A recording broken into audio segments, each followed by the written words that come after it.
Welcome to the League of Women Voters of Falls Church Transportation Forum. We have a very able group of panelists here today that has been brought together by Edie and Dave Snyder to discuss transportation issues that affect the city of Falls Church. And my name is Martha Cooper, and thank you for joining us this afternoon. We are videotaping this presentation, and it will be available on the League of Women Voters website later, as well as on Falls Church TV. Our panelists play a number of interesting roles with regard to transportation, and our moderator is Dave Snyder. He's has served as a City of Falls Church councilman since 1994 and has served as mayor and vice mayor as well. Dave has represented the Falls Church and chaired several regional transportation bodies, including the Northern Virginia Transportation Commission, of whom we have the executive director, the Northern Virginia Transportation Authority, of whom we have the executive director, and as well as the National Capital Region Transportation Planning Board. He's also led the Metropolitan Washington Air Quality Committee and chairs the National Capital Region Emergency Preparedness Council, and president of the Virginia Transit Association. So he's our moderator this afternoon, and welcome, Dave. Our first panelist will be Amanda Baxter with VDOT, and she has nearly 20 years of experience in planning, analysis, and environmental documentation for complex transportation planning studies and engineering projects. She has recently rejoined VDOT as the Special Projects Manager, working on key transportation initiatives in Northern Virginia. Prior to VDOT, she worked on some key regional issues, including the Maryland Purple Line light rail. In her current role,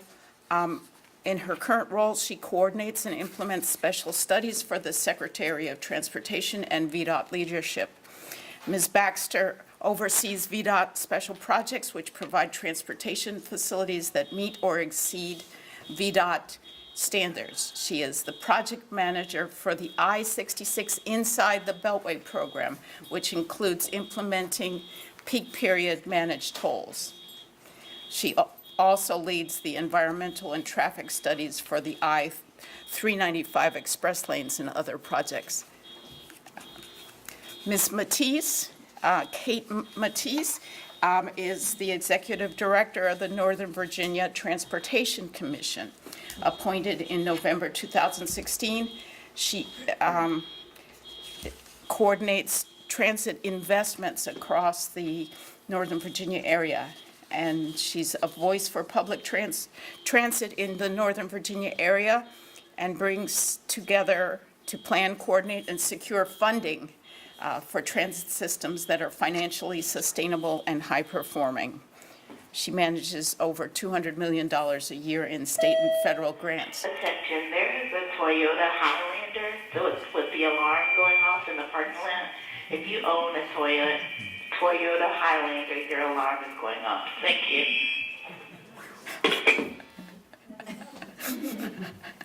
Oh.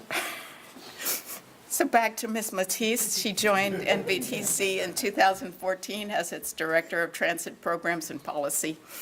And prior to that, she spent 13 years with the Federal Transit Administration. And she has overseen the agency's policy development, budget, performance measurement, strategic planning, and financial management activities. Next, we have Monica Backmon, Executive Director of the Northern Virginia Transportation Authority since May 2014. She has over 19 years of public and private sector transportation planning experience and is responsible for the region's long-range transportation plan and regional project coordination. She manages a $340 million revenue stream for Northern Virginia transit projects. Previously, she chaired NVTA's Jurisdiction and Agency Coordinating Committee for 4 years, and that committee manages the authority's planning obligations. Earlier, she served as Prince William County's Regional Transportation Planner, and she works collaboratively with other groups represented here and the Department of Rail and Public Transportation and the Metropolitan Washington Council of Governments and transit agencies. Earlier, she worked with the Regional Commission in Atlanta for the distribution of funds for MARTA and local bus systems there. And she is now project manager for Transaction 2040, the region's current long-range transportation plan, which is being updated. Next, we have Paul Baldino, a 39-year resident of the City of Falls Church, currently vice chair and former chair of the Falls Church Citizens Advisory Committee on Transportation. Among his many roles, he was director of Fairfax County Park Authority, the director of the Fairfax County Park Foundation, and deputy human services director for the Arlington County. And finally, Cindy Mester is our assistant city manager in the City of Falls Church, and she has been with the city since 2005 and oversees a wide range of activities and comes out of work in Loudoun County and is very active in the International City County Managers Association and credentialing people who are operating in that. And with that, we will have a Q&A period later, and this is Dave Snyder. Thank you. Thank you. Well, I want to first express my appreciation to the League of Women Voters. My experience with the Falls Church League over the years is you've truly been leaders and help us address issues. I recall some years ago the League began working on an emergency disaster-related plan, which the city approved, and then 2 years later implemented it on 9/11. So we're hoping that this program will lead to something positive, and the leadership of the League over so many years has been absolutely fundamental to our community. I want to recognize a number of our public elected officials that are here this afternoon. First of all, Mayor David Tarter, Vice Mayor Mary Beth Connolly, Council Member Letty Hardy, Council Member Karen Oliver, former Council Member Joanna Berry, and former Mayor Carol DeLong. Everyone here, thank you very, very much for your time this afternoon, and we realize that this is going to be videotaped, and so we'll have even a larger audience, but thank you very much for your time this afternoon. So we've put together an incredible panel. These folks really have the future of transportation in Northern Virginia literally in their hands, and so we're extremely fortunate to have them with us. You've heard their credentials. They are extremely qualified for their positions. They've got a tough job because they have to deal with resources which are usually inadequate for the job. They have incredible amounts of very important projects to manage. And perhaps the most difficult challenge is that they have to deal with elected officials in their various capacities. So I couldn't think of a better group of folks than you have to address transportation issues this afternoon. And the real purpose this afternoon is not just to talk about problems.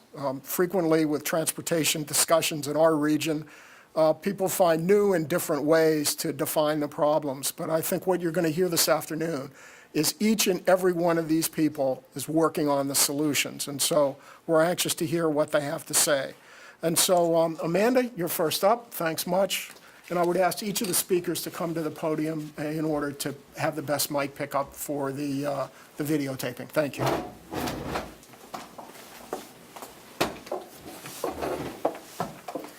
Thank you again for having me today. I'm Amanda Baxter with VDOT, and I think you hit the nail on the head, Mr. Snyder, with new and different solutions and talking about 66 inside the Beltway and what VDOT is proposing to do there.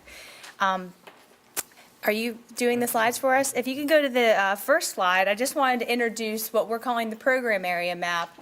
You're seeing a map that is essentially from the Capitol Beltway into the Roslyn area of Arlington. And back in 2013, VDOT completed a multimodal study that comprised of a whole variety of solutions along this corridor that could move not necessarily more vehicles, but more people through that corridor. And that took a couple of different ways and a couple of different steps to accomplish that. And I'm going to talk to you about what we're implementing in the short term with the understanding that the program itself is a long-term solution to move people through the corridor. So next slide. This is the program scope. As you all know, we are implementing what has been called as managed lanes, express lanes, dynamic toll lanes, variable tolls. It all means the same things. It's essentially a tolling program where the pricing of the tolls change based on the demand for the roadway. And that is essentially to control the congestion along that roadway with the pricing. So for this project, unlike the other express lanes we have in Northern Virginia that are 24/7, this is just a rush hour implementation of managed lanes. The state, VDOT, we will be implementing this program. We are managing these lanes. We don't have an outside partner doing that for us. However, we are doing it through a contractor that we're hiring, but VDOT is in the driver's seat, if you will, for the tolling. It consists of an eastbound toll from 5:30 in the morning till 9:30 in the morning. Anyone can access the the inside the Beltway lanes now. As you know, now it's an HOV only for 2.5 hours in the morning, and now it's open to anyone. If you are HOV2 when it opens, you can still ride for free, just like you do today. However, the difference is for the people that are restricted off of it, they have access to it based on the congestion levels, but they would then be subject to the toll. Westbound in the evening, we're also extending that to a 4-hour period, and both of these 4-hour periods match the existing HOV hours outside the Beltway. That's from 3 to 7 p.m. In order to access these lanes, you'll need either an Easy Pass, just the traditional Easy Pass transponder in the car that you put to your windshield, or if you plan to carpool, you can get an Easy Pass Flex where you can switch between and designate yourself as though you have riders in the car, and that way you would not be subject to a revenue toll when you go through the corridor. The second part of the program, and Kate's following me, is the multimodal improvements along this corridor.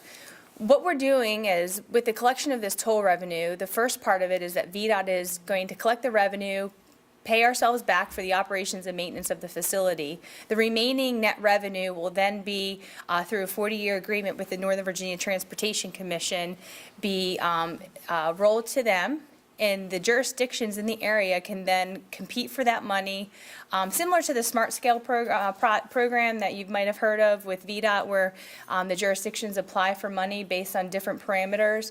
It's a similar concept here where, for example, City of Falls Church, and they have done this, where they've put in different projects to ask for revenues from these tolls. The toll money along this corridor, by law, needs to benefit the riders on 66 that are subject to the toll. So I'll give you an example. If you pay the toll, you obviously want your toll to be as low as it possibly can be. So you want to make sure everyone's trying to consolidate their trips as much as possible. So in order to do that, we could take the toll revenue, for example, and put it to a bus service. And that gets less cars off the road and people on buses. And the less cars on the road means there's less demand for the road and the toll would be lower. So that's just an example. The third part of the program is the widening of 66. This is just a small eastbound widening. It's about 3 to 4 miles. It's about 4 miles in length. It goes from the Dulles Connector Road where it merges in, and everyone knows that famous choke point along the corridor, and extends all the way to the Ballston exit 71. We just completed the environmental assessment, and Federal Highway has rendered their decision of a finding of no significant impact. And we are moving forward. VDOT is currently in procurement for that project, and I'll talk to you about that scope in a minute. Next slide.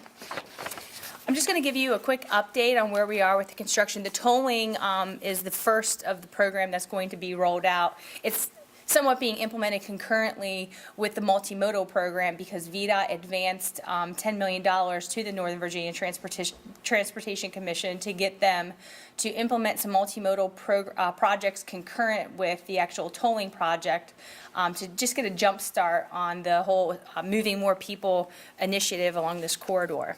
But where we are right now with the tolling project, as you've seen, we've put up the gantries along 66, and we are nearly almost through putting all of our overhead signs up. We have some work to do on some of the other, we call it ground-mounted signs, the smaller signs, but this project has about 125 signs, and one of the things is when you're dealing with a system and the pricing is changing, you know, you're going to see the price at one point in time as you, move towards the interstate. And, you know, you're going to make some decision in your car whether or not, like, hey, do I really want to pay $2 to go to Roslyn or wherever, whatever the price is stated. But then we give a confirmation sign prior to getting on the interstate, so you know that back when you saw that sign, which is generally about a 600 to 800 foot distance, that, you know, you still want to make that commitment. So we have what we call an advisory sign and a confirmation sign. In total, it's about 125, and we're nearly complete with the construction. Come summertime, we're moving into a testing phase of the system. It does get a little quieter with traffic, as you know, along the summertime, and we'll be testing the system so we can implement it later this year. Next slide. This is just an extent of the widening project. You can see the red line on the map just outlines the limits that I mentioned earlier. Some major components of this project include potential noise walls along the corridor.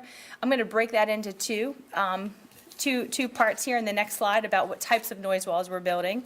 The other thing that I'm going to talk to you all about is the new overpass that we're proposing at Lee Highway for the Washington and Old Dominion Trail. I actually came in that direction today, and wow, there's a lot of people out there on that trail. And then the other thing that we're looking at for this project is just to improve some of the off-ramp movements when you're getting off 66 heading eastbound. There are two instances at Washington Boulevard where we're putting the trail when you get off there at that exit, and then along at Glebe where we're just giving 2 lanes for people to exit the interstate. We have enough shoulder. We don't necessarily need to widen the pavement, but we are restriping those off ramps to accommodate the storage to get people off the interstate. It's always safer to get people off so people can move through on the interstate. So we go to the next slide. You can see why noise walls are, you know, a discussion in itself. We have a whole smorgasbord of approach that we're taking with noise walls along the corridor. We have existing walls that will remain in place. We have existing walls, such as the green, brown, and missing walls that we have along the corridor. I was trying to think of how to frame it. We have those walls that are in place that we're replacing. And then we have walls that don't exist. We call them feasible and reasonable. They need to meet certain parameters of VDOT's noise policy that A, we can build them, B, they actually benefit the receptors on the other side of the walls. We do have some instances where you'll hear this is a small little spot in yellow here where you'll see that they're not feasible or reasonable. That can mean two things. It can either be that the walls can't be constructed, but primarily that generally means VDOT has a policy where if the receptors are less than 1,600 square feet of noise wall to protect that receptor, we can actually build the wall. Any wall that is greater than the 1,600 square foot for one receptor, we would not build that wall. We had to set a limit for ourselves, a threshold for ourselves. And to give you an example, if you're out in a rural area and there's just like this one house sitting there along the interstate, we typically wouldn't build just that one person a noise wall. I mean, they're about $55 a square foot for some of these walls. So they're millions of dollars when we implement them. So the state did set a threshold that Federal Highway agreed to. So that's some of the incidents along there. And then we have some walls that just are not feasible. We can build the wall, but they don't provide a benefit at all to the community, so they're not feasible. And these are based on preliminary results, and we will do a final noise analysis as part of the final design of the project and revisit these findings. And that also gives us an opportunity to go out to certain spots based on our public comment that we received to make sure that, we've captured different receptors that the public wants us to look at. Next slide. So the Washington and Old Dominion Trail Bridge. This, we just hosted a design charrette on April 5th at Yorktown High School. This design charrette was essentially to give the public an opportunity to comment on particular design elements of this bridge. I can probably spend my entire presentation to talk to you about how difficult it's been to find a bridge that would actually fit between high power lines, VDOT vertical clearance over Lee Highway, a 20-foot access for fire at the Crescent Apartments, and also meet the 20-foot wide bridge required by Nova Parks. It's been a long road to get a bridge. In fact, the bridge that we showed at the original public hearing was a truss bridge that looks like the bridge you have on 7 here. And we can't really fit that type of bridge here anyway because of the vertical clearances that we have. We have vertical and horizontal clearances that we have to meet. So this is the first of a couple steps that we need to take to get a bridge designed in this area. We are going back out to Yorktown High School on May the 2nd to give the results of what the public said about the design elements we presented. We let the public look at what type of abutments style they would like. That's where the bridge starts to meet the ground level. And we let people look at different colors of the bridge, different fencing types. We also are going to roll out some additional landscaping plans that we didn't share on the 5th based on comments that we received from the public. So it's really been a great iterative process. And our intent is to roll these comments into an addendum to the RFP for the widening project to let our design builder know what they'll have to construct as part of the bridge. Next slide.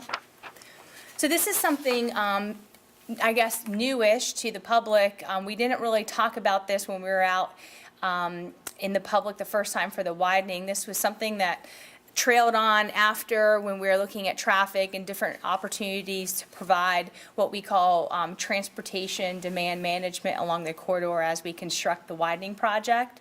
But something really interesting, if you think about back when the Metro was constructed with the West Falls Church Metro, it really didn't matter if there was an eastbound connection directly to the West Falls Church Metro because you had to be HOV to be on there anyway. So if you're HOV, who was really going to go to the Metro? So at that point in time, a decision was made, and the only way you can get to the Metro now, as you know, is that you must exit off of 66 onto 7, then make that totally simple left turn at Haycock, and then another left turn into the Metro. What we're trying to accomplish here is we're going to create a new connection. As you head eastbound, you could slip off and stay to the left, and you're going to join the ramp that comes around, so you can actually now directly access the West Falls Church Metro right from 66. So all that traffic that has to make that circuitous movement now is going to be kept at the interchange itself, and that's going to accomplish a couple of things. VDOT's been looking at doing a safety improvement there at Haycock because the intersection itself is failing because it has such a high demand there. So that removes the demand off of that intersection and also gives a great opportunity, as we've been coordinating with Falls Church, for the redevelopment of that area to provide some better access to transit throughout the area, especially for future bus service that may happen and all the other great things that Kate's group is going to deal with as these projects reveal themselves. Next slide.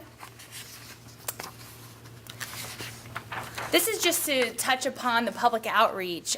This really goes for 66 inside, but also you might have heard what we're doing outside the Beltway. Outside the Beltway, we're in the process of implementing a 24/7, 2 lanes eastbound and westbound express lane system outside the Beltway where we're widening 66 outside for about 22 plus miles out to the Haymarket area, building a bunch of park and ride lots. And we hired Express Mobility Partners. They're a concessionaire similar to the 95 Express, which is Transurban. We hired the firm that won it was Centra Meridium, and they are implementing that that project. So between what outside the Beltway and all the public outreach going on with outside the Beltway, inside the Beltway is part of the Transform 66 program. We have done extensive public outreach, and we will continue to do just that. We continue to coordinate with localities as we're able to just make smart decisions as we continue the final design of both of these projects. And that's, when we say localities, it's just not people here in Virginia, but it's also DC, where these projects end, WMATA, the transit providers. We also are out to the communities. There's, very specific challenges to communities that maybe aren't really perceived by the rest of the public traveling the corridor, and we want to make sure we're touching that. So we continue a big program. We're rolling out new logos. We're for the 66 express lanes, and you're going to see us out at a lot of public venues over the summer, especially as we implement the tolling project. We're actually in the process of developing an app for people's phones. So if you're at home, you can go onto your app and know what the prices are on 66 inside the Beltway before you even leave, so you can kind of gauge what it's looking like before you leave your house in the morning. So last slide for me is just a snapshot of the key milestones for our project. I mentioned the Yorktown High School meeting on May 2nd for the Trail Bridge, and we're asking for comments for that to be finished by May 18th so we can roll that into our active procurement for the widening project. And it's important to note that this bridge is an element of the widening project. The widening project is the project, but it was an opportunity to implement this improvement along with it, just because of its interface with our off-ramp for the widening. Lastly, the tolling and implementing the multimodal projects, and I'll let Kate touch upon that, but the Commonwealth is geared to start the tolling later this year. We are going to take it through a summer testing phase and then implement the tolling later this year. Again, we are looking to award the design-build contract also by the end of the year. The design-build contract will be for the widening portion, and once it's awarded, we will start construction in spring of 2018, and it's about a 2.5 year construction period for the eastbound widening. So that's all I have, and I guess, Dave, I'll turn it back to you, or do you want me to introduce Kate, or? Okay, well, thank you very much. Thank you. I've seen Amanda tame audiences of 300 people looking to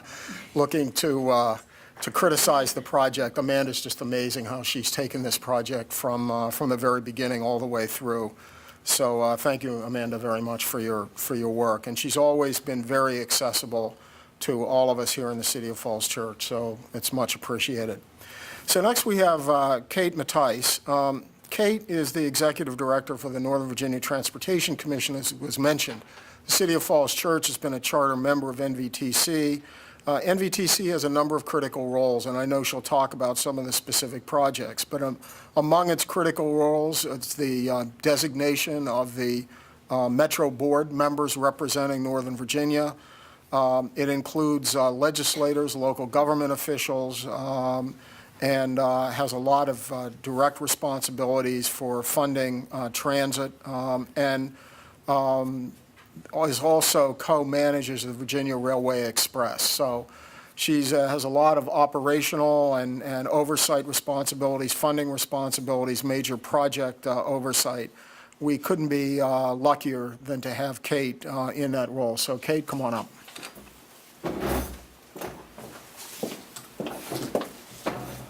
Thank you so much, and thanks so much for giving me the opportunity to tell you a little bit more about some of the transit issues that are hitting. And in fact, if you just want to go quickly to the second slide, and we'll go through some of these fairly quickly and then dive in a little bit more. Obviously, Mr. Snyder just gave an overview of NVTC, and when you really think of transit in Northern Virginia, that's the heart and soul of what we do. We actually have 21 officials representing everywhere. We actually have a Commonwealth representative, 6 members of the General Assembly, and then local elected officials from Loudoun County all the way through to City of Alexandria. We go from sort of west to east. And everything that we do is really focused on public transit and how it's serving Northern Virginians. So if you just switch to the next slide. So today I'm going to touch on just some really tiny little issues, but I know I've got limited amount of time. So I am going to talk about NVTC's role and a lot of the things that are going on related to Metro. I know all of you are very well educated. You know there are lots of things going on with Metro. I'm going to touch on a couple things. And also then, as Amanda was talking about our multimodal program with Transform 66, I'll hit that. Also, we do a lot of sort of broader look at research and analysis across the region, and so we've got some work on how buses serve in the region. I'll touch on that, and then dive down to a project that has specific interest to this community, and really actually Northern Virginia as a whole is looking at options for what we can do for some really, really neat transit options that run along Route 7. So next slide. So one of these things, and I've lived in Northern Virginia for about 25 years now, and been a Metro rider and what have you. But I think an interesting little factor that a lot of people don't realize is that when it comes to the funding of Metro, you hear about DC, you hear about Maryland, and you hear about Virginia. In DC and Maryland, there's really sort of one bill and one check. In Maryland, it goes to the governor's office. In DC, it basically goes to the mayor. In Northern Virginia, it comes to the localities. There is a bill, effectively, that comes to the city of Falls Church. That's really different. And so when you talk about changes and things that are happening to Metro, especially to do with funding, it's really the responsibilities of those local jurisdictions. Now, that all comes through NVTC, but so when you think and hear about things about reform and those things, in Virginia, there are 6 or 5 different jurisdictions right now, all under the umbrella of NVTC, who have a very keen interest in what's going on. So it's just an interesting dynamic to add to all of that. And so our role within that is really making sure we take care of a lot of those funds and a lot of those grants. The state does play a role in funding Metro. So those state grants come through NVTC. I'll talk in a minute about the regional gas tax. There actually is a dedicated tax for Metro in Northern Virginia. It's actually administered by NVTC. And then we do a number of other things, as Mr. Snyder mentioned. We have a special role with Metro. We are the ones who appoint the board members to Metro from Virginia. And so that's a very special place to let the voice of Virginia be heard on the Metro board. So next slide. As I mentioned before, and as I said, there's a lot of conversation about what it means to be able to fund Metro. I think all of us recognize that Metro is very important to the transportation network within Northern Virginia. It has a lot of needs. It does have a lot of costs, and there's a lot of different dynamics at play. Well, one of the things that's sort of adding, at least to the revenue side of things, is that one of the key revenue sources that the local jurisdictions use to pay that bill I mentioned is a regional gas tax. Now, I'm say that's great. We have this dedicated funding source. And so, this is just a little bit of the mechanics of that funding source. But if you go to the next slide, it's become very clear what's happened, because that gas tax revenue was based upon assuming that the price of gas would be closer to that $3.75, $4, and probably going up. Well, as we all know, it hasn't gone up, and this has actually affected the ability for the local jurisdictions to be able to be funding Metro. We're looking at about a 40% cut in funding. And so this, I've only actually brought this through August 2016. It's, as I think we've all recognized, gas has stayed, kind of around that, 225, 250, depending on where you go. This is real revenue that is going to the local jurisdictions to pay that Metro bill. There's some legislation that has been continually proposed, actually I'd say probably over the last 2-3 years, down in Richmond to do something about making sure that we can actually make up that loss. There's a state gas tax, and that state gas tax actually had a floor put in it saying, we recognize perhaps gas will go down, so we're going to make sure that the state gas tax will always have a guarantee of a certain level of revenue. The regional gas tax in Northern Virginia does not have that floor. So this is one of those things that legislatively, as we look to the General Assembly each year, as we have for the past several years, this is really a key component, is finding a way to shore up that dedicated funding for Metro that Northern Virginia has. Just moving on to the next slide, and I'm not trying to just be about problems, I am trying to be about solutions, but it's important to understand that this plays into a bigger role. As I mentioned before, the state does play a role in funding transit, and we are very thankful for that relationship. The Department of Rail and Public Transit actually provides funding both for the operations of transit across the Commonwealth, as well as for capital. Now, that capital funding is currently about 40% of it is being funded through a set of bonds that are actually that funding is about to be exhausted. And so there's actually a very keen need and desire to look at where we're going to be able to get those replacement revenues, well, in fact, bigger revenues. Just a little bit to understand where that state capital money goes on the left. I know it's just sort of a colored chart here, but those are all the transit agencies that receive, in the Commonwealth, that receive funding from this pool of money. Metro is making up about 50% of that. But then also other transit systems within Northern Virginia really end up making about 75% of the state money. So obviously this is something that we care about great dearly. On the chart on the right-hand side, the red line is that state funding. The green line are the needs that have been identified by the transit agencies across the country, across the Commonwealth. So as you can see, we have a problem. Now, there are a lot of people getting involved in looking at how to handle that problem. In fact, there is a revenue advisory board that is actively working right now, and a technical group that's got a great acronym called TISDAC that Cindy Mester and I work on. We're basically trying to come up with what are some different solutions to that state funding. So again, to present to the General Assembly, saying, look, we need to find what different sort of types of state funding can be used to shore this up. So really, the bottom line I wanted to share just on this funding stuff, there's a lot of conversations you're going to hear about Metro. There's a broader conversation, which is really about what we need to do about transit in general, because, and I'll talk about a little bit later, our bus systems are serving Metro. You know, our bus systems are serving other people as well. And I think it's really important to look at this as a whole picture. There are a lot of needs. There's a lot of desires. There are a lot of challenges. That doesn't mean they're unsurmountable. But, for example, these are just some of the things that are going on right now.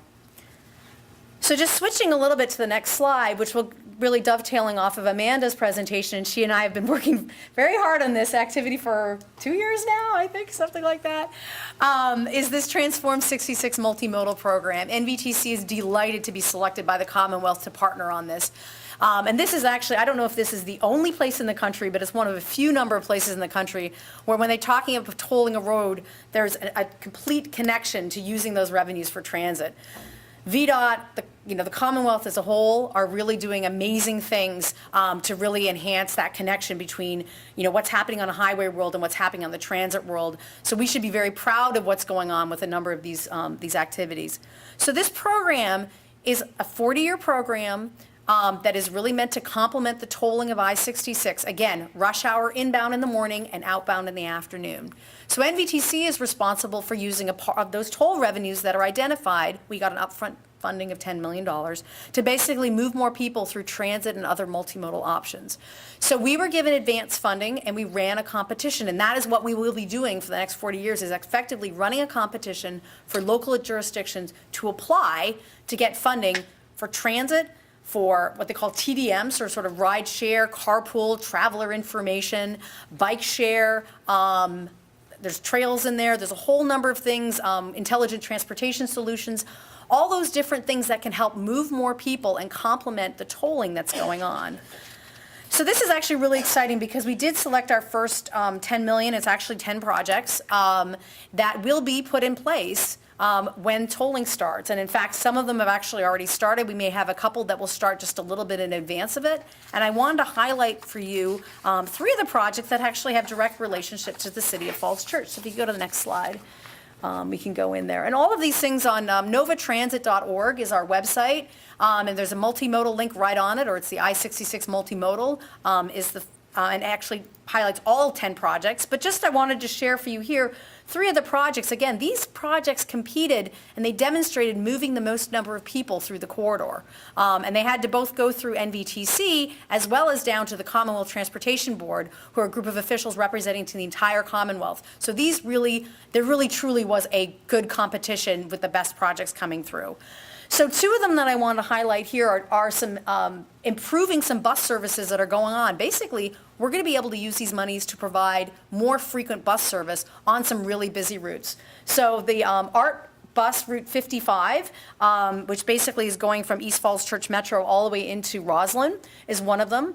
The second one is a bus service, again, a Metro bus service, 2A, that goes from Dunloring all the way through, again, has to complement the corridor, just as Amanda was talking about. And the third one is actually providing for the operational funds to get the bike share started here in the City of Falls Church, which is going to be a fabulous way of getting people to the metro and from the metro, which is what we sort of referred as that first and last mile connection. So again, these are just an example of some of the projects that we've selected. All of these things will be coming online by the end of the year when tolling starts. And we do plan on having a wonderful launch event, perhaps in the early fall, which will be, I'm hoping, here in the City of Falls Church. Cindy and I are working very closely on it, so you'll hear much more about this to come. Stepping back a little bit, just moving to the next slide, is really another area where NVTC plays a unique role. Because we're talking about jurisdictions that go all the way from Loudoun County all the way through to the city of Alexandria, we have 6 different bus systems, VRE and Metro, all serving this area. So one of the things that we have the opportunity to do is sort of step back and say, how are all of these transit services serving Northern Virginia as a whole? So one of the ways we're doing that is we're actually doing an analysis that we're calling our regional bus agenda. And it truly is talking about, instead of, is it ART or Metrobus or Fairfax Connector, all these different bus systems, but this corridor, how well is it moving people, regardless of who's actually operating that service? So this is something that we're actually getting very close to having some major findings. We've been putting some teaser things out to the commission recently. But this really is a great opportunity to look at what this means, and especially because I've got a little bit of factoids up here. You know, the bus operators, you don't often hear a lot about bus, but they really are quite integral to the network of transportation in Northern Virginia. 75% of the bus trips in Northern Virginia are actually serving Metro Rail. But we have a total of 41 million trips a year that are done on bus. And I mean, it's absolutely huge. And in fact, if you took the bus service and you looked at different parts of the country, we're bigger, much bigger than other bus systems in other cities. It just gets overshadowed by Metro Rail. And as I said, there's over 500 buses that are pulling out every day with our Northern Virginia bus providers. So just go to the next slide. So one of the things that we're looking at within this regional bus analysis is really, what are those opportunities? Where are there opportunities to look at high capacity bus? And when we mean that, it's basically, is there places where we might have buses that are always full? Can there be bigger buses, more frequent buses, maybe something that looks a little different, that instead of having a bus stopping every block, maybe it stops every half mile, to something that calls sort of bus rapid transit, something that may look a little bit like a faster serving bus that goes through. How can we best use the HOV and hot lanes? Transform 66 is a perfect example of that. How can we find opportunities for more buses going on those fast routes? And again, where can we look at improving how quickly those buses are going through? They have something called transit signal priority, which is basically where the lights can change to green when a bus comes up, so they can move people quicker. And then really, as I started talking a little bit before, is that where are there opportunities for some of these bus systems to be working closer with their partners across jurisdictional boundaries? That's happening a lot already. Where are there other opportunities for that to happen? Next slide. Now, diving into something that's really, is something that actually started the interest in this, looking at how transit can better serve Route 7.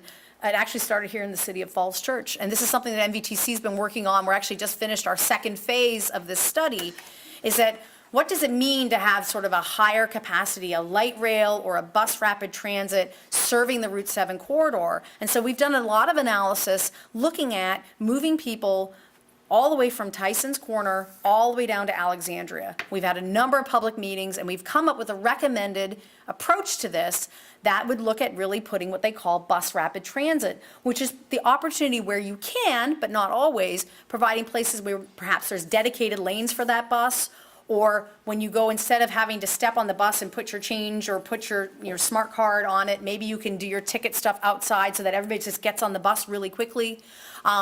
More frequent service, but perhaps it's less stops. So that means you can really move through that corridor very quickly. So when we did an analysis of a bunch of different transit options. In the first phase, we looked at everything from Metro Rail to all the way through to just regular bus service. When we refined that study, we did do a comparison of light rail, sort of like your streetcar, but operating perhaps a little faster than that, and then this bus rapid transit. And it really became quite clear that bus rapid transit seems to be a really strong option for this corridor. It actually would cut the travel time in half. If you took what you'd regular bus right now, you could actually cut down the travel time along that corridor by half if you did bus rapid transit. we'd actually get 6,300 new riders on those buses, which is really big if you think about that, 6,300 cars that aren't on the road. And the other thing is I think that, I don't quite have it on here. This, yes, it serves commuters. We're talking about bringing people to different metro stations. But the other part of it is actually also serving people that want to go shopping. They want to just get connected to hospitals or to the universities and things like that. So there's a lot of opportunities beyond sort of the work trip with this type of model. But this is definitely something that is still in the early planning stages. And so you'll want to sort of watch this space. We're working very closely with the jurisdictions that this touch on to even dive a little bit more into a phase that we're calling conceptual engineering, which is, well, exactly what parts of the road, how does this fit within, obviously there's some very special places that we want to make sure that we reserve, the right of way, what they call within the roadway. But then there's other places, I know in Fairfax County, they're interested in perhaps dedicated funding, dedicated lanes, for those buses to go through. So I do have more information in the back on this project. As I said, it's still in the very, very early planning stages, but I think it's a very exciting project. And I think that's pretty much what I have, so I look forward to questions when we have time later, so thank you so much.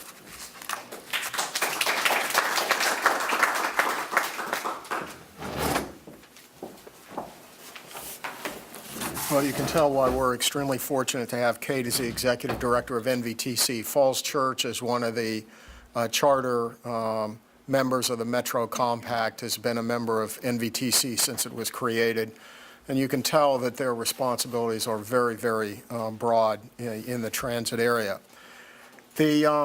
Our next speaker is Monica Backmon. Monica is the Executive Director of the Northern Virginia Transportation Authority, which is the newer of the two bodies, but the one with incredibly broad planning responsibilities and funding responsibilities. And I just noticed from Monica's bio that she has a background and a degree in psychology. Now, I knew there was a reason why she handled all those public officials so well, and now I know why. So she certainly used that psychology background. So Monica, thank you. Good afternoon, everyone. Thank you for having me here. Again, I'd like to thank Mr. Snyder, who's one of the authority's longest-serving members. Just a little background. The authority was established in 2002 by Senate Bill 576 from the General Assembly. We've been around for 15 years, but we haven't had money for 15 years. So when you don't have money, it's easy to fly under the radar. No one really cares what you're doing. We did initially there was a referendum passed to try to get some transportation funds to the region back when we were established. That tanked. Back in 2007, there was House Bill 3202. Long story short, we won in the circuit court, lost in the challenge, I guess, if you will, in the Supreme Court, so no money again. And then along came HB 2313, adopted and passed by the General Assembly in 2013. It is essentially supposed to bring $300 million in transportation revenues to Northern Virginia. Now, that seems like a lot of money, but it's not a lot of money when you have a backlog of projects and transportation needs in this region. But I do want to say the beauty of HB 2313 is, unlike our quote-unquote sister agency in Hampton Roads, we can use our monies for roads, multimodal projects, and transit. In Hampton Roads, their version of HB 2313, they cannot use their revenues for transit. Next slide. Oh, you can go to the next slide. So, regional solutions for Northern Virginia's transportation needs. Everyone in here probably had some large role in getting those revenue streams. Our revenues come from three sources: sales tax, transient occupancy tax, so when you rent a hotel room, and then grantor's tax when you sell a house. I don't know how many of you have sold a house since July 1 of 2013.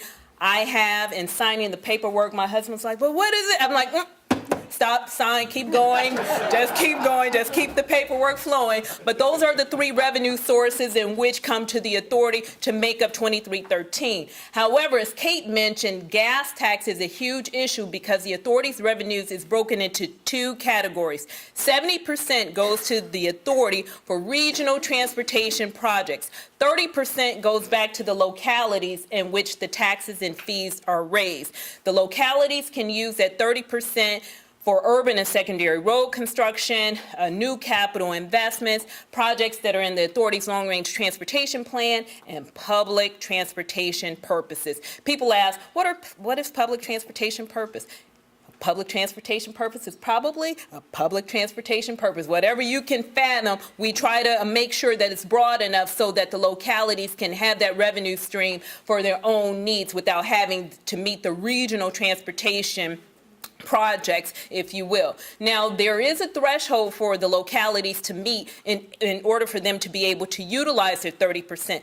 Two things. You have to have a commercial and industrial tax of 12.5% or equivalent, or as we have one locality, their percentage is 7.5 CNI, and then they have the rest in equivalent. And you also must spend the average annual on transportation that you spent for fiscal years 11, 12, and 13. We certified that at the authority. Once you do that, we issue the revenues. And I'm happy to say every locality, all 9 localities have met the certification requirements. We don't like to keep that money. I like to see the localities get that funding to do their localized transportation needs. Next slide. So our approach, transparent collaboration, stakeholder engagement, inclusive of citizens, member jurisdictions, and agencies. We try to make sure that it's comprehensive and that we're coordinating with everyone. The reason behind that is because everyone is paying into these taxes and fees. The transportation network affects everyone. We are all commuters in some shape, form, or fashion. Planning. One of the authority's primary responsibilities is to develop the region, being Northern Virginia's long-range transportation plan. Again, back when we didn't have funds, we developed the long-range transportation plan. It was like, thank you, the members adopted it, and it's set on the shelf. However, since 2313 was adopted, the law requires that any project that the authority funds with the 70%, it must be in our long-range transportation plan. That's a pass-fail. We cannot fund a project that is not in our long-range transportation plan. The law also requires that any project we fund with the 70% undergoes what we call the HB 599 evaluation, which is supposed to look at projects for their congestion reduction abilities. Prioritization. I'm sure you've heard it with Smart Scale, with the authority, down at the Transportation Planning Board. Everyone is moving towards a performance-based analysis to try to fund these projects. So we have our own performance-based analysis requirements that we have with the authority. We're in the process of updating transaction. We have 15 performance measures. May sound like a lot, but some of the performance measures that we use are actually identified in our enabling legislation, including air quality and environmental concerns. Then programming. The authority, the transaction is the long-range plan. It is unconstrained, meaning that there is no dollar limit set on transaction. It is fiscally unconstrained. So from the transaction, the authority actually gets to the programming. This, once we finish the current transaction update, we will develop the region's first 6-year program covering fiscal years 18 to 2023. Right now, we're anticipating about $1.5 billion in cash to cover that program. Now, I say that knowing Mr. Snyder is here because the authority may not decide to program $1.5 billion worth of projects, but we do want to note that there is approximately $1.5 billion available. Next slide. So again, the authority, we're required to develop the region's long-range transportation plan. We've done transaction 2020, 2030, 2040 is the current plan, and then as I stated previously, we're in the process of updating transaction. And it's funny because transaction 2040 was adopted in November of 2012, few short months before 2313 was adopted. And I don't want to say no one cared, but you can draw your own conclusions. So now comes with HB 2313 with the update of transaction. I think we initially had 700 projects, or well over 700 projects submitted for inclusion in the long-range transportation plan. Right now, the project number is down to about 360. Not so much that we've cut projects out, but we've done a better job of packaging projects because there's no one project alone that does a great benefit to the region. We want to show the multimodal nature of these projects. Projects don't stand alone. There's always other projects that help influence and help the congestion reduction abilities. Next slide. So transaction update, key inputs, outputs, I won't go over everything. As I mentioned, we had initially over 700 projects. We have about 15 performance measures. We're doing public engagement and findings, and we're looking at projects on a corridor and a segment level. We have about 11 corridors that we're analyzing, and we're looking at project segments. And again, this gets to the multimodal nature of the projects. Again, no project stands alone. Next slide.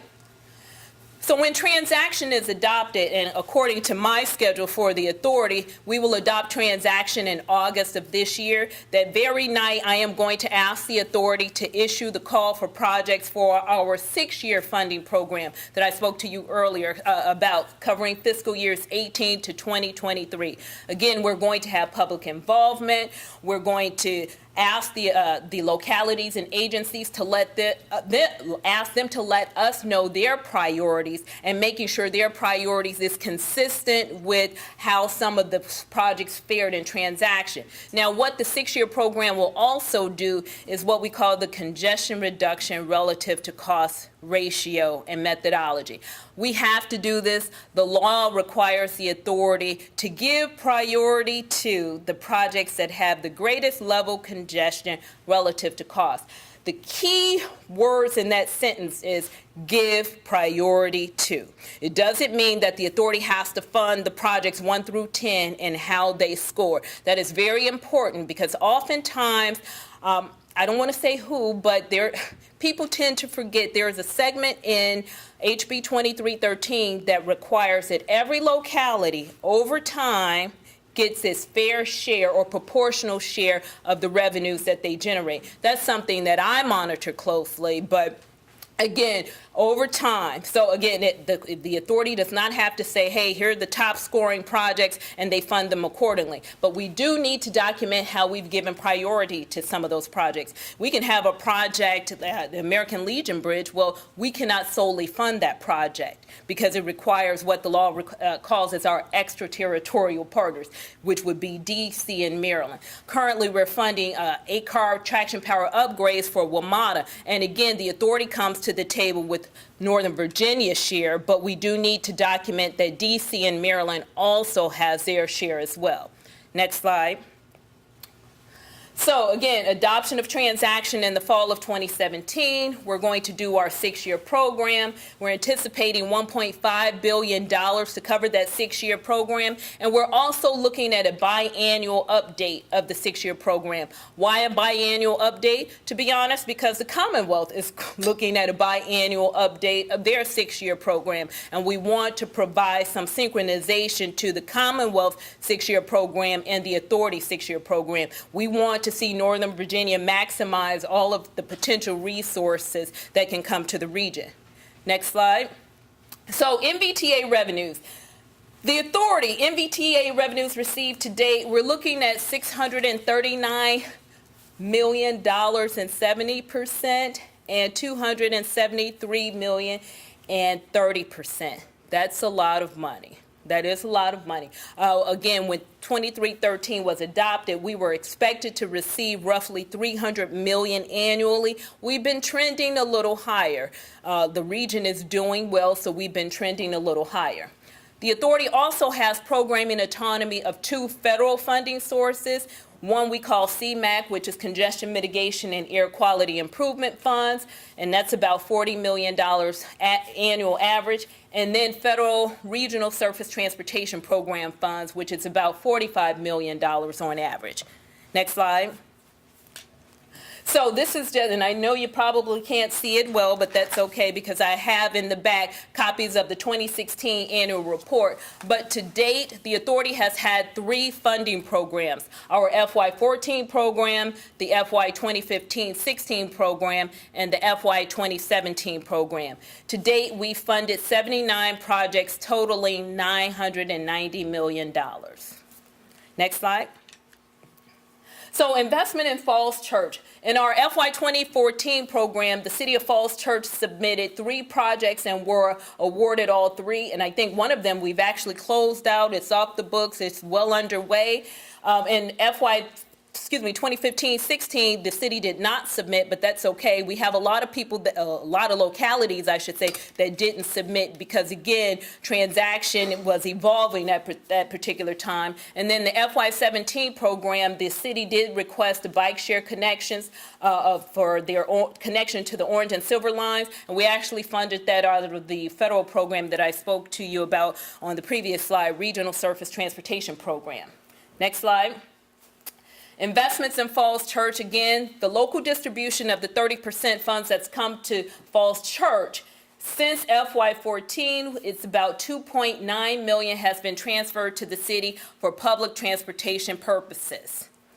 $2.9 million. And again, when we're trending higher, what goes back to the localities is anticipated to be a little higher. Other programming of federal funds, again, CMAQ RSTP. From FY18 to 2023, we've programmed nearly $5 million in CMAQ and RSTP funds. You're saying, hey, 2023 hasn't arrived yet, but the Commonwealth does require that we program CMAQ and RSTP for the life of their 6-year program. So we've programmed nearly $5 million over the 6 years of the state 6-year program, and it says 5, it should be about $50 million per program. Also, WMATA bus replacement program has received about $3.5 million annually. WMATA, again, has a lot of infrastructure and capital investment needs, and we do seek to fund the replacement of those buses. Next slide. Multimodal investments in the region. You know, you can't turn on the TV or the radio without hearing about WMATA. So the authority has invested approximately $174 million in capital investments in Metro.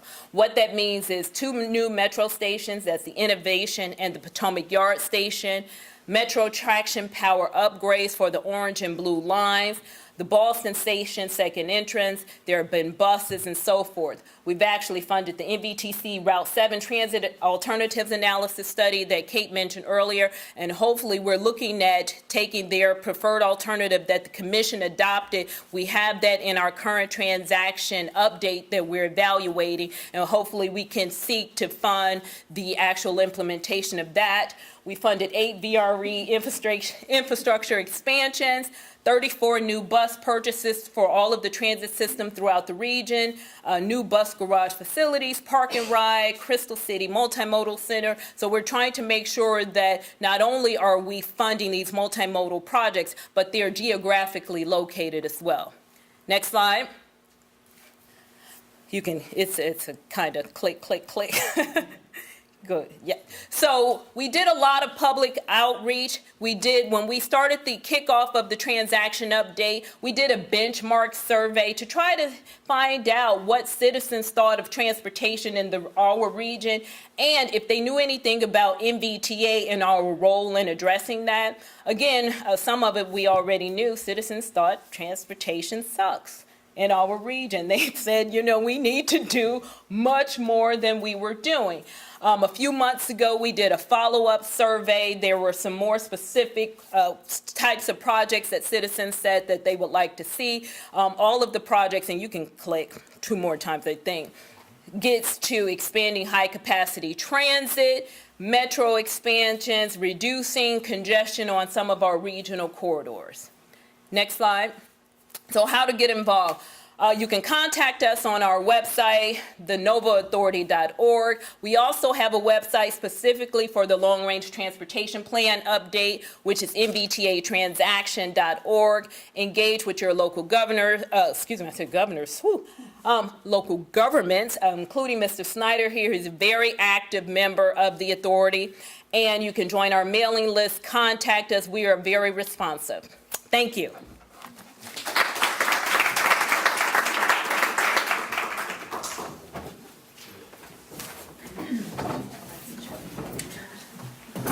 Well, I think you can tell from that the incredible responsibility that Monica carries out so very, very well, and we're going to get to questions here in a few minutes. But so we've been talking regionally, we've been talking about hundreds of millions of dollars, and Paul is the guy who brings it home. He brings it home to the local street, to what people feel that they need. Paul has been a long-time advocate for the very things that you've heard talked about, but more importantly, he's helped us implement those things which neighborhoods deem to be of immediate importance to them in the city of Falls Church. So, Paul, thanks a lot for your prior and ongoing service. I look forward to your comments. Thank you. Well, as Mr. Snyder said, my role is to talk about transportation close to your home, possibly on the very street where you live. I'm representing the Falls Church Citizens Advisory Committee on Transportation. We're 7 residents appointed by City Council. We work with a staff team from Planning, Public Works, and the Police Department. We have a council member liaison in the back of the room, Karen Oliver, who attends and actively participates in our meetings. The committee has 2 responsibilities. We advise council, the Planning Commission, and the city manager on transportation-related issues. And secondly, we administer the neighborhood traffic calming program. In its advisory role, the committee provides input to the Planning Commission and council on the transportation impacts and opportunities of development proposals. We participate in city task forces and regional transportation meetings, and we independently research and make recommendations to council on transportation-related issues. Some recent examples are the Play Streets program that rolled out last year and the online walkability survey that was conducted over the winter. In our other role as administrator of the Neighborhood Traffic Calming Program, the committee receives petitions from citizens concerned with traffic speed on their street. Staff collects and we evaluate speed data for the street, along with traffic volumes, pedestrian activity, on-street parking, sight distances, and any street design issues. We prioritize the petitions based on the risk to pedestrians, and then we work with residents and staff to identify solutions, such as signage, crosswalks, speed humps, curb extensions, and medians. With advice from staff and in consultation with the residents, we select a solution to be voted on, and it requires a 2/3 vote of affected residents before we go forward with any changes. After the traffic calming solution is installed, we review before and after speed data to determine effectiveness. Because of competing budgetary priorities, the traffic calming program has been unfunded or underfunded in the past. In the current fiscal year, the program initially had no funding at all. But in November, Council allocated $200,000, which would easily take us through the summer. In recent years, we've seen an explosion of interest in traffic calming on residential streets. In 2014, there were 4 resident petitions. In 2015, 7. 2016, 11. Now you'll see on the city's traffic calming webpage 3 cases in process and 14 pending. Reasons for the heightened interest, I think you can probably fill in the blanks. We've had an overall increase in the city's population. We've had a big increase in the school-age population, and that may be the most significant factor here. And the developments on Broad and Washington streets may have pushed some cut-through traffic onto neighborhood streets. Because of our backlog of petitions, right now the committee's focusing on light solutions. By that I mean signage and painted crosswalks, curb extensions, and narrowed travel lanes. After installation, staff measures the effects on traffic speed, and we decide if heavy solutions, such as speed bumps, raised crosswalks, and concrete curb extensions are needed. But even with consistent funding and emphasis on less expensive and easier to implement solutions, it'll take years to address the current backlog, even as new petitions continue to be submitted. Moving along to something perhaps a bit more positive. As you look at other transportation developments in the city, we shouldn't overlook bicycling, and certainly bicycling on the W&OD trail. More and more, the trail is becoming a commuter route in addition to a recreation and exercise facility. We have actual data on its use because Arlington County has an electromagnetic counter on the trail very close to the Falls Church Fire Station. This Tuesday, April 18th, which I believe was the last weekday we had without rain, 2,119 cyclists and pedestrians were counted there. And of those, more than half, 1,189, were in the commuting hours of 6:30 to 9 a.m. and 4 to 6 p.m. So recognizing the increasing use of the trail and the accompanying safety issues in mixing walkers and cyclists, the Northern Virginia Regional Park Authority is now preparing plans for a parallel trail that will run between Broad and Washington Streets that will allow us to separate walkers from cyclists. This will be the first paved parallel trail on the 45-mile WNOD. This trail will feed into the planned improvements to the trail street crossings. And you may have seen in this week's news press that the National Capital Regional Transportation Planning Board approved $249,000 for this project on a motion by David Snyder. And also, of course, the bridge that VDOT will be constructing over Route 29 at Fairfax Drive. In future, we believe bicycling will be an ever more popular transportation mode in the city. Improvements to the WNOD and the bridge over Washington Street will make transportation on the WNOD much more comfortable and will make access to the East Falls Church Station much better. The hundreds of new apartments that are coming to the city are expected to bring younger people, and younger people are more bike-oriented. Also, beginning in 2018, the city will join the Capital Bike Share program, ultimately installing between 10 and 16 bike share stations in the city. So, in conclusion, the Transportation Committee believes the future of city transportation is not more cars traveling more quickly, but a variety of transportation alternatives, including public transit, biking, and walking, in addition to automobiles. And in our neighborhoods, pedestrian-oriented streets and sidewalks where cars travel at speeds that are safe for children and other residents. So with that, thank you.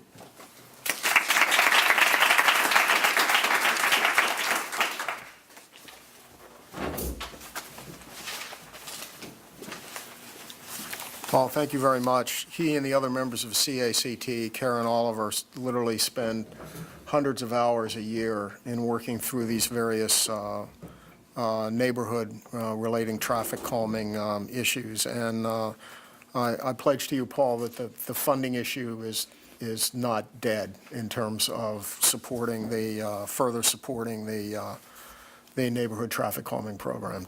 Terribly important for our citizens.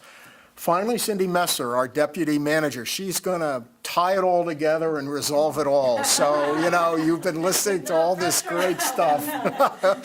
And not to put too much on you, Cindy, but thank you so very, very much. Cindy's been actively involved with our legislative program in Richmond. She's been, in terms of advocacy there, and actively involved in some of these statewide efforts.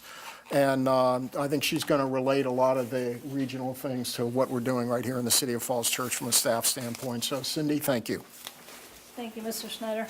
Yeah, I do hope to be the cleanup batter, have it all make sense to you all, and not get too far behind on schedule because of questions.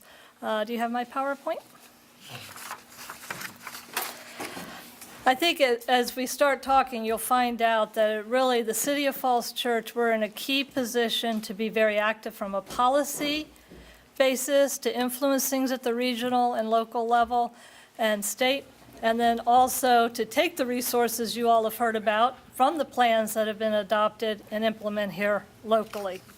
And so as we start to the next slide, just to put some context, I do have hard copies in the back of this, as well as the league has it for electronic version. What's really key and what really influences all the plan and the things we're doing is population. It's growing around us and here, and employment is. And so you can see the DC will go from 6 million to 11 million, And around us, Tysons and Merrifield are going to grow as well. And so obviously, on either side of it's going to grow, we're growing, so we need to address these. But I think there's great opportunities when you're looking, as you've heard, going to multimodal and less dependency on vehicles. So that data point is there for you. And next slide, thank you. The City Council has recently adopted the Mobility for All Modes update to the comprehensive plan. So that is our local sort of guiding planning document as we talk about the regional and state ones that you've been hearing about. And in that process, did a lot of community engagement and surveying. And what was really fascinating, and this is in the 2014 timeframe, is people wanted to address the travel time issues. They wanted more pedestrian capacity, they wanted more transit and bicycle, and the last, besides the sort of other, automobile. So clearly the mind shift is shifting, and I think that is great for us because we have a lot of resources that you heard about that we can capitalize on. Next slide. That's also consistent with a national shift away from being car dependent. The rainbow slides that are going up on vehicle miles traveled went from like 1997 to 2008. Everybody was projecting car use was just going to go off the roof. The black line is where it really is. It's leveled off. And so that, on a national level, is being mirrored locally, and it matches our citizens' goals when we were updating the Mobility for All modes. Next slide.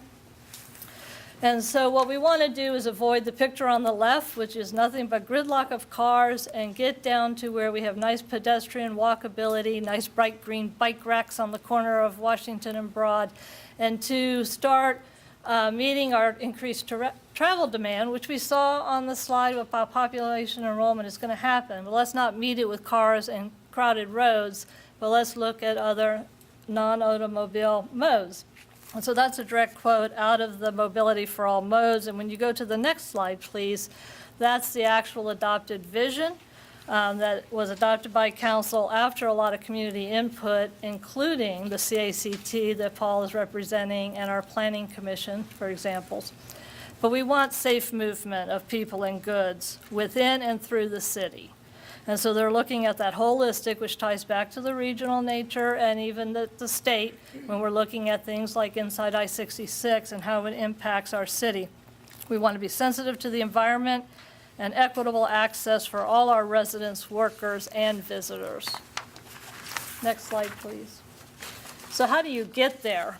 And I think it is really achievable to shift from automobile to ped bike. And so these are some data points that you can take and look at later. But interestingly, when we did the studies, ped and bike trips within the city, that's 39% of those trips are 3 miles or less. We got 2 metros on either side. We got the W&OD running through. We got buses.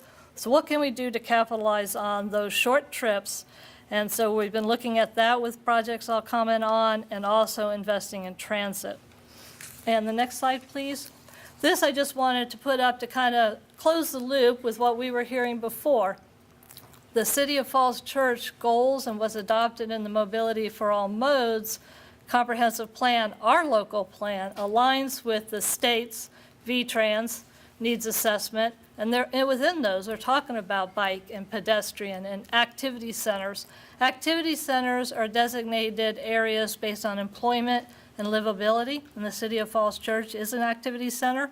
Has also been, as you see in the second bullet, connected to the Council of Governments Region Forward. So that's our regional plan that picks up DC, Maryland, and Virginia, Northern Virginia. And once again, reduce the reliance on single occupancy vehicles. And then the last bullet ties back to the regional and the plan that Monica was speaking to about updating the transaction plan. And what's really important in that process, as we've noted, whether it's NVTC or NVTA, we're going from western localities to urban, suburban, or whatever the plan is and whatever the projects are, needs to be context sensitive. In Loudoun County, cars and bridges and overpasses are what they need. What we need here is that multimodal bike, pedestrian, walkability opportunities. Next slide, please. So in the Mobility for All modes chapter of the comp plan, it does take a multimodal approach. It recommends adopting 25 policies that need to be updated and implementing 17 projects, and it's outlined in a short, medium, and long term. So it's a great roadmap, and we've made some progress in those areas. And what I'd like to touch base on with the next slide is some of the projects that we've been undertaking locally. So I'm going to touch base just a little bit on the projects and then tie it to the funding. So the whole chart's not up there, and I hope that, as Martha noted, we have a handout in the back. And so if you didn't get it, I encourage you. It's what I fondly refer to as a big sheet. And we purposely printed it as big as we could, and it's still small font. But it represents 10 years of capital projects that council has already adopted or is in the proposed CIP that's performed right now for parks, facilities, public safety. But you can see the gray, those are all transportation. So on that, 80% of the projects are transportation related, and that's all forms of transportation from roads, bridges, to bikes, pedestrian, and transit. $41 million of investment, 38 million of that is grants, i.e. the stuff we've just been hearing about. So that partnership at the regional and state level is really important for helping the city achieve its mobility for all modes, but to be regional partners and to address regional impacts. It does obviously still also require a local commitment from our citizens in terms of tax dollars. And next slide, please. And so this is our little graphic to talk about how we pay for those projects. And we did it as a way to kind of visualize how we take advantage of all the resources you all have just been hearing about. On the left side, besides the legislative piece that Mr. Snyder mentions that I get to be involved in, sort of overseeing and managing the grants as we implement all these projects, is something I get to participate with our team on. So I love the left column, no match requirement. And I think City Council likes that too. Smart Scale, that's VDOT money. Bicycle and pedestrian program, also VDOT. Regional Surface Transportation, that RSTP, that's the money that Monica mentions, that's approved through NVTA. That is what's funding the $2 million for our initial bike share program that you've heard about. And we are in the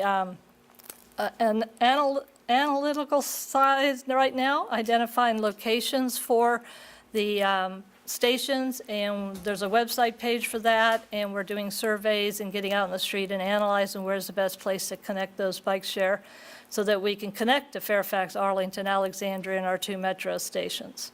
State of Good Repair is another grant resource. It's not quite as sexy as some of the others, but that's what helps us keep our bridges, our traffic signals, and just core road beds where we need to do reconstruction.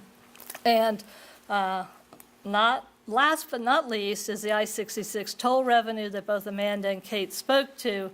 For the city in that first round of funding, that's $500,000 that will pay for the operating of the bike share stations. So first you get the capital so we can build them and put them in, then we have operating. Because inevitably, especially early on, and almost never is it 100% paid for by the users. Eventually you get to 80 to 90% coverage. This is money that we'll be able to use up to 5 years, but we know initially it'll be heavier and then we hope to scale back. So we're excited about that left column, but also the right column is important because, as you can see, it notes at the bottom, for every dollar of local money we put into these programs, we're leveraging somewhere between $4 and $10 of federal, state, regional dollars back out. The first spigot there is the one Monica was referring to in terms of the NVTA C&I equivalent. The City of Falls Church does the equivalency. That gives us actually better flexibility because that can be used for transportation public purposes, which is very flexible, as Monica indicated. If we did the CNIE, we'd be more restrictive and it would be limited more to transit. So for the city, we need public purposes, so we can do bike share and WNOD, neighborhood traffic calming, et cetera. Then that CNI equivalent, and we do, as Monica noted, get certified, and we are maximizing that, then we get our full 30% NVTA share. Now, that CNI equivalent for the city is, in the past, has been the $200,000 that Paul mentioned that went to NVTC counts, as well as the contribution that the city funds to AMATA, as NVTC noted. Kate said, localities pay. So in this current budget, there'll be now a total of $1 million of cash going into the WMATA resources. That gets us our CNI max, which gets us our 30% max, and then that allows us to match revenue sharing, which is a 50-50 state program. It allows us to do the TAP program, which is an 80-20, and then there's a regional trails one, which is important because of the WNOD, and that's an 80-20. And so you can kind of see how important it is to have the good base, work partnership, and leverage all these grants. And next slide, please. And that ties totally into the partnerships that you've been hearing about. This, with our partners that have been at this table, just gives you a synopsis of what you've heard as how we're working and using those resources, both at the planning stage and the money stage, to implement those projects. Next slide. So in the Mobility for All Modes, this lists the 5 policies out of the 25 that have been updated since the comp plan chapter was approved. And the next slide shows you some of the projects that we've made, and you've heard about a lot of them, either through what Monica and Kate talked about, or Paul in terms of neighborhood traffic calming, and you'll see all of them here on this project sheet as well. And afterwards or with questions, I'll be glad to go into any deep dive on a project if somebody's interested. Next slide, please. So, of course, we have growing demand, public desire for increased mode choice, which I think is a great thing. We're working to make sure state, regional, local policies align, and working to implement $41 million worth of transportation projects. So I hope, Mr. Snyder, that means it's not just problems, but we're bringing, hopefully, opportunities and solutions to our community.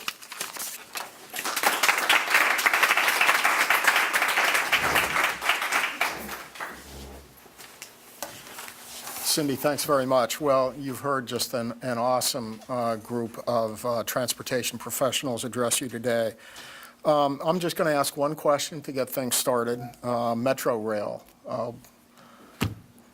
what are we going to do? I know that NVTC has a critical role, NVTA. Clearly, the issues are very real, including safety, reliability, and funding. So come on up here to provide any comments. Kate, you're on the spot. No, Mr. Commissioner, what are we going to do on Metro?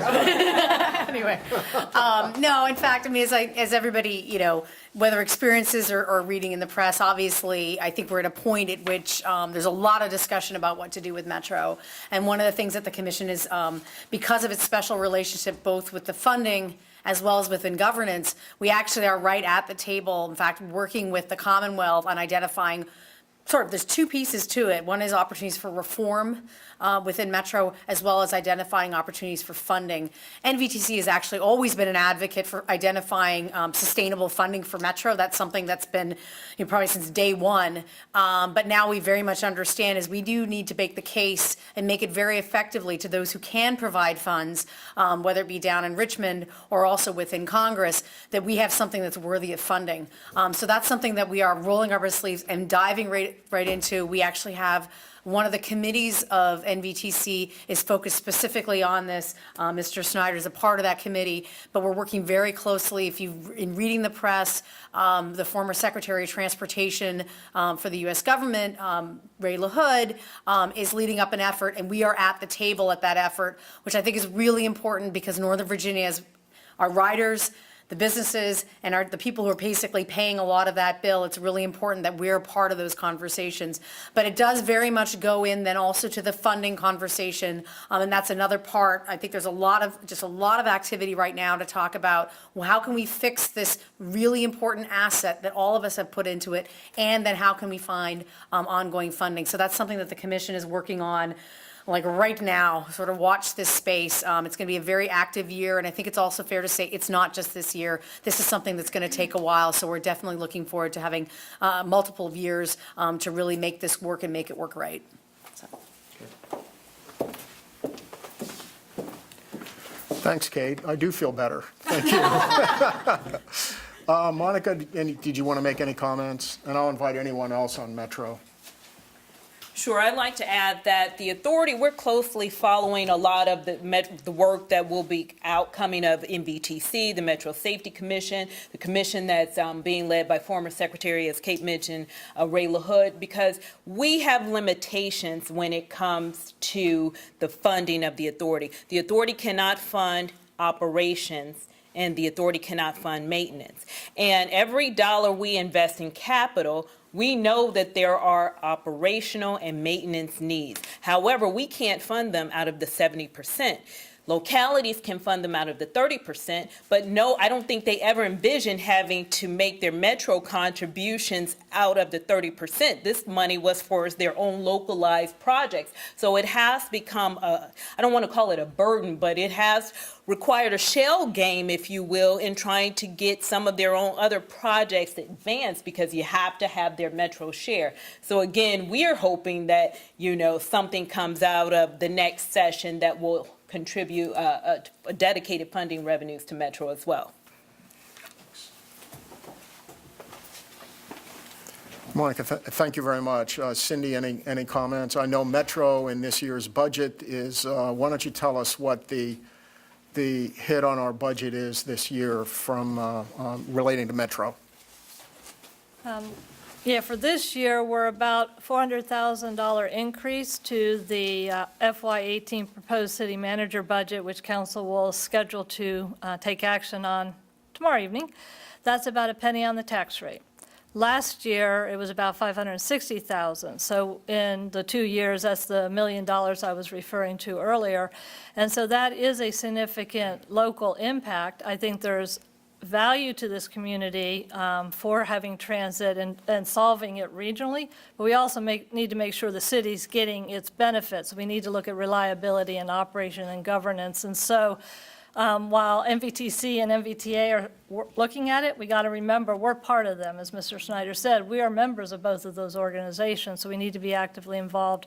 And then the other key thing, I think, will be the General Assembly's efforts with the Revenue Advisory Board that Kate referenced earlier, because we need to get dedicated funding, and we need to redo the governance, safety committee stuff. Unfortunately, we have 2 people at the table to the technical group that's supporting the Revenue Advisory Board. That was TSDAC, the fancy name Kate mentioned, which is Transit Service Delivery Advisory Committee, which is why we call it TSDAC, because who can remember the name? But Kate and I both serve on that, so we have the advantage of a Northern Virginia vote that way. But it has a very direct impact, because if you add a penny's worth to the operating budget, and council's guidance is for that tax rate to stay flat, obviously then it has an impact on our other services. And we are putting about $120,000 of our 30% money also into WMATA this year in order to meet our legal financial requirements. Thanks. Okay, thanks very much. Questions from the audience? Yes, and I'll repeat the question so that it can be picked up on the camera. Go ahead. Right, Linda Garvelink made the comment about the value added, among many other value addeds of the League of Women Voters, potentially as advocates for solutions to these transportation issues. So thank you very, very much for that. Other questions? Yes, sir. So there was a question about the I-66 project. Is there a danger of diverting traffic actually off I-66 onto neighborhood streets, including Falls Church? Amanda, another easy one. Well, this is a question we get asked a lot in the public. When we rolled out the program, we did, one thing I didn't show on the program area map is we have, obviously the 66 corridor, but we have a very broad study area that was inclusive of US 50 and US 29 because there are obviously the competing roads. Here's what we found. We found that in general, this is somewhat of a rebalancing of the system. We have a couple of situations occurring on 66 right now. You're talking about a 2.5-hour period that's currently restricted anyway. So all of those people are on the side streets. So you have that existing condition that will likely remain in some state today. You also have, the attraction to the interstate from those that cannot be on there today. So when we ran a lot of our analysis, we looked at intersections in that very broad study area. We saw that there were a couple hot spots where the intersection itself wasn't performing as well as it does either today or in the future. So we use that tool, that we can work with the jurisdictions and ourselves in this case where we do our own signal timing to improve some of the timing in those. But in general, in large, what we've seen is not a significant net increase. In some cases, we've seen a decrease. Falls Church has the benefit, at least in this stretch of 66 inside, that in the morning going to 7, and in the evening coming from 7 to the Capitol Beltway. It's a very, it probably moves the quickest of 66 inside the Beltway. We actually see an increase on 66 from the Capitol Beltway on 66 between the segment between the Capitol Beltway and 7. We see an increase in riders because it's somewhat underutilized. And then likewise in the evening, we actually see a decrease in the evening from Route 7 to the Beltway. And one of the reasons why is until 66 outside the Beltway opens up, you actually have traffic that will come down, and there is a congestion point. 66 outside the Beltway is pretty clogged, and you also have all the traffic coming in from the Capitol Beltway. So you see somewhat of a queuing that starts to occur even on inside the Beltway as you're trying to get to the outside the Beltway portion. So we do see a decrease in traffic because what will ultimately happen is as that congestion builds, that toll price will increase and people will likely, move off at some other point. Either they'll get off and they'll look to go on the Capitol Beltway. I think what will be of interest here is were they getting on 7 and how are they getting off? And we're really not seeing an increase as far as volumes and movements. And part of it is, too, we've extended that period to 2.5 hours, from 2.5 to 4 hours. And the nice part about that is where we have in the morning, we have a lot of people racing to get on 66 because they're not the occupancy that they should be, and they actually don't want to get a ticket. Your representative in the area, First Sergeant Mittendorf, is a Virginia State Police that runs the Arlington area headquarters for state police. I talked to him the other day. He himself was running enforcement on 66 inside the Beltway, and he said, I issued a ticket today. It was a third $1,000 offense. And so once you get up to a certain point of ticketing, and it will be the same case for HOV, people start spending a lot of money when they start to violate. But now that anyone can use it at any time of the day, that sharp peak that you have in the morning time, for example, is somewhat going to balance out because now instead of people having to rush to get on before they're not allowed to be on, they can say, well, I could get on, and generally the trend is just like when we wake up in the morning and we're like, okay, well, Monday traffic doesn't seem as terrible as Tuesday traffic, doesn't seem as terrible as Wednesday's traffic. You're seeing a lot of this trends on the express lanes too, where people can start gauging like, well, if I hit the express lanes around 8:30, it's generally less money about that time. So if I'm willing to take them, if I'm willing to travel 66 inside the Beltway, I'm actually willing to travel, instead of waking up at the crack of dawn, I'm willing to get on them at maybe 9 a.m. So people are going to start shifting their trips around as well, and that's why we've seen the system rebalance, just because there's not this rush.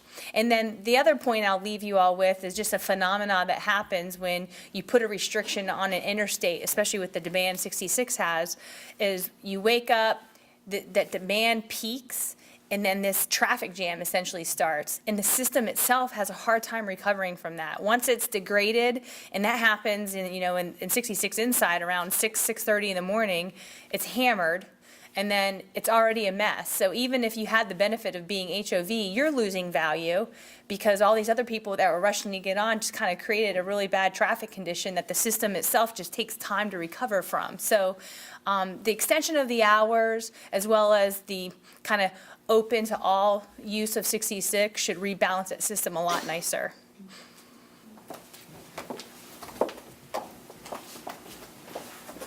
Thank you very much. Yes, another question. So the question is about the Route 7 bus project. So Kate? Absolutely. In fact, I'm going to touch on two of the things that you had there. So in fact, I mean, we truly are, and this is what happens in any planning activity. Of course, it's a lot longer than folks really want. A part of that, though, is to really make sure you flesh out all of the details that are necessary to make it a successful project.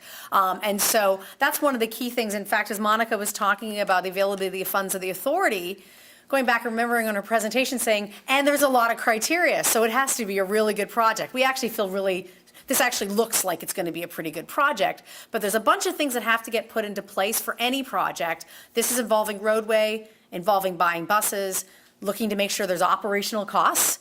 And we also effectively touch on 4 jurisdictions. And so this would be going from the Mark Center in Alexandria through Fairfax County, Falls Church, going over to East Falls Church Metro, that has an Arlington connection, then going back through City of Falls Church to Fairfax County and out to Tyson's.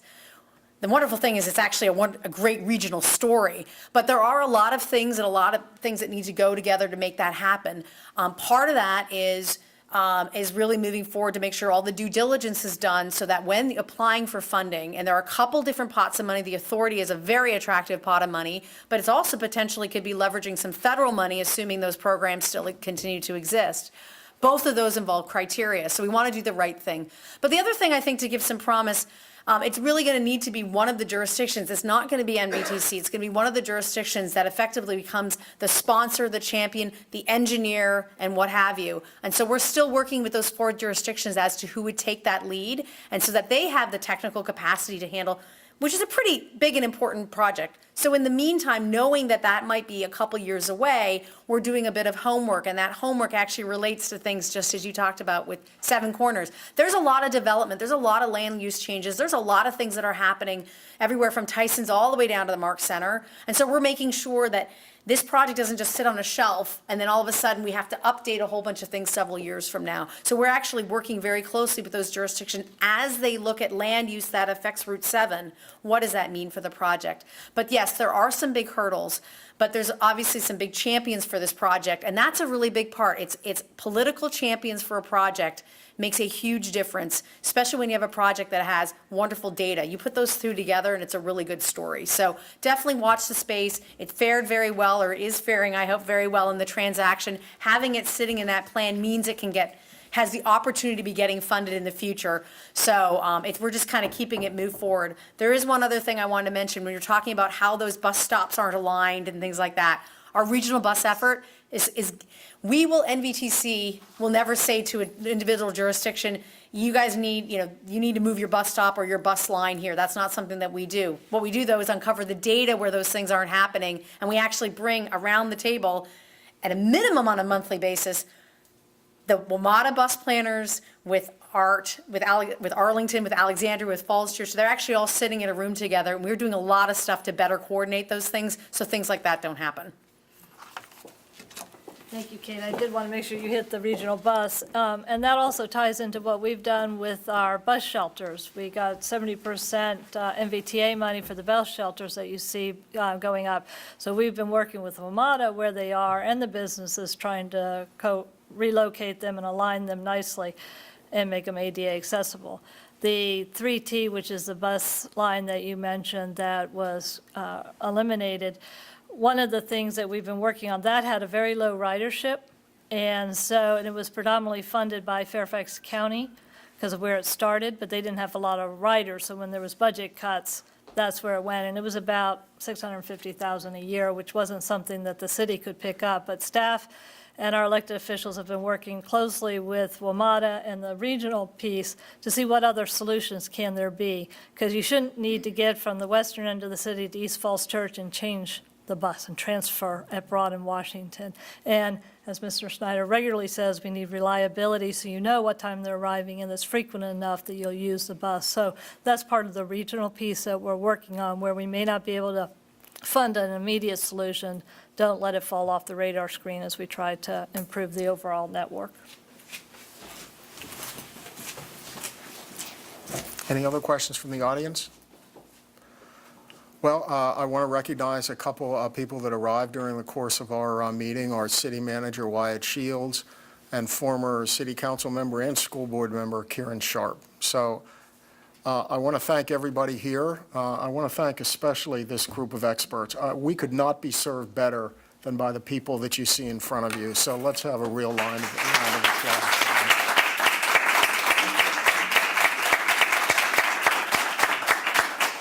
Thank you all very, very much.